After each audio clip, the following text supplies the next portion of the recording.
Medical college ആശുപത്രിയെ ഉയർത്തുന്ന Kasaragod general ആശുപത്രിയിലെ TB unit സ്ഥിതി ചെയ്യുന്ന കെട്ടിടത്തിന്റെ ദുരവസ്ഥയാണ് ഇനി പറയാൻ പോകുന്നത്. വിണ്ട് കീറി വീഴാറായ പഴയ കെട്ടിടത്തിൽ ടാർപോളിൻ വെച്ച് മേൽക്കൂര മറച്ചാണ് ഇപ്പോൾ ചികിത്സ നടക്കുന്നത്. ഉപയോഗശൂന്യമായ കെട്ടിടമെന്ന് ബോർഡ് വെച്ചിട്ടുണ്ടെങ്കിലും വർഷങ്ങളായി ജീവൻ പണയം വെച്ചാണ് രോഗികളും ജീവനക്കാരും ഇവിടെ കഴിയുന്നത്.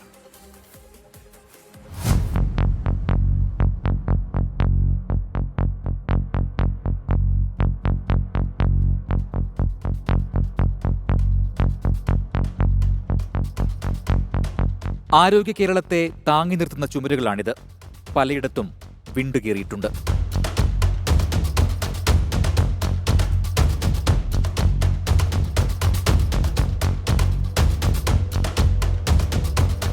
ഒരപകടമുണ്ടായാൽ ആരോഗ്യവകുപ്പിന്റെ സ്വയം സുരക്ഷയ്ക്കെന്നോണം ഉപേക്ഷിക്കപ്പെട്ട കെട്ടിടമെന്ന് ബോർഡൊക്കെ സ്ഥാപിച്ചിട്ടുണ്ട്.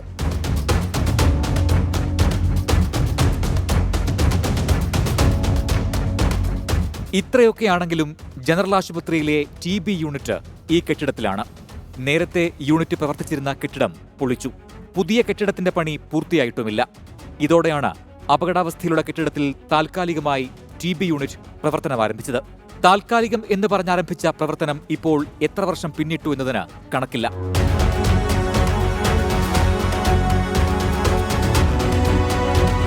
പുതിയ കെട്ടിടത്തിന്റെ നിർമ്മാണം ഉടൻ പൂർത്തിയാക്കി TB യൂണിറ്റ് മാറ്റിസ്ഥാപിക്കുമെന്ന് പറയാൻ തുടങ്ങിയിട്ടും കാലം കുറച്ചായി. ഫിസിക്കൽ റീഹാബിലിറ്റേഷൻ സെന്ററിലേക്കും ഡ്രഗ് സ്റ്റോറിലേക്കും പോകുന്നവരും ഇതിനിടയിലൂടെ ജീവൻ പണയം വെച്ചു വേണം യാത്ര ചെയ്യാൻ.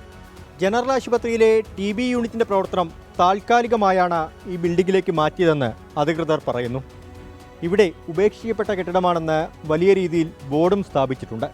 2015 മുതൽ ഈ കെട്ടിടത്തിലാണ് TB യൂണിറ്റിന്റെ പ്രവർത്തനം. ജീവനക്കാരുടെയും രോഗികളുടെയും ജീവൻ പണയം വെച്ച് എങ്ങോട്ടാണ് ആരോഗ്യ കേരളം പോകുന്നത്? മെഡിക്കൽ കോളേജ് ഉയർത്താൻ പോകുന്ന കാസർഗോഡ് ജനറൽ ആശുപത്രിയിൽ നിന്ന് അരുൺ പാറയ്ക്കൽ, 24.